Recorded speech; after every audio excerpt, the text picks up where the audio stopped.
So ఈ venture total గా 13.5 acres లో డెవలప్ చేస్తున్నటువంటి వెంచర్. సో టోటల్ 196 ప్లాట్స్ అయితే అవైలబుల్ గా ఉన్నాయి.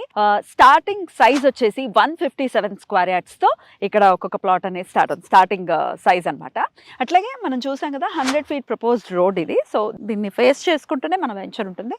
సో ఇక్కడ ఒక గ్రాండ్ ఎంట్రన్స్ ఆర్చ్ కూడా ఇక్కడ కన్స్ట్రక్షన్స్ అనేవి స్టార్ట్ అయిపోయింది. స్టార్టింగ్ ప్లాట్ వచ్చేసి 157 స్క్వేర్ యార్డ్స్ అని చెప్పాను కదా. ఇక్కడ ఒక బ్యూటిఫుల్ పాయింట్ ఉంది. ఏంటంటే కార్నర్ బిట్స్ అనేవి జనరల్ గా మనం చూస్తే 300 స్క్వేర్ యార్డ్స్ 400 స్క్వేర్ యార్డ్స్ ఉంటేనే కార్నర్ బిట్స్ అనేవి అవైలబుల్ గా ఉంటాయని అంటారు. కానీ ఇక్కడ స్టార్టింగ్ సైజ్ లో ఉన్నటువంటి 157 స్క్వేర్ యార్డ్ ఉన్న ప్లాట్ కూడా కార్నర్ ప్లాట్స్ అవైలబుల్ గా ఉన్నాయి. That's the beauty. అలాగే ఇది HMT and RERA approved venture కాబట్టి అకార్డింగ్ టు ద నార్మ్స్ అన్ని రకాల డెవలప్మెంట్స్ అనేది ఖచ్చితంగా ఇచ్చి తీరాలి, ఇస్తారు కూడా. సో అండర్ గ్రౌండ్ డ్రైనేజ్ కానీ అండర్ గ్రౌండ్ ఎలక్ట్రిసిటీ కానీ అన్ని కూడా ఇక్కడ డెవలప్ చేస్తూ ఉన్నారు. అలాగే ఇప్పుడు మనం నడుస్తున్నటువంటి ఈ road 40 feet road, internal roads వచ్చేసి 30 feet రోడ్స్ అనేవి వస్తాయి అనమాట.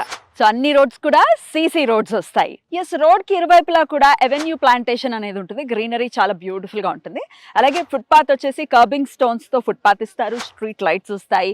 As I said under ground electricity కూడా ఉంటుంది కాబట్టి ఈ వైర్లు కనిపించడం ఇటువంటివి ఏమి ఉండవు. అలాగే 4 పార్క్స్ ని కూడా ఇక్కడ డెవలప్ చేస్తున్నారు. అందులోనే చిల్డ్రన్స్ ప్లే ఏరియా ఉంటుంది, వాకింగ్ ట్రాక్స్ ఉంటాయి, సిట్అవుట్స్ ఉంటాయి. ఎవ్రీ ప్లాట్ కి కూడా వాటర్ కనెక్షన్ అనేది ఉంటుంది.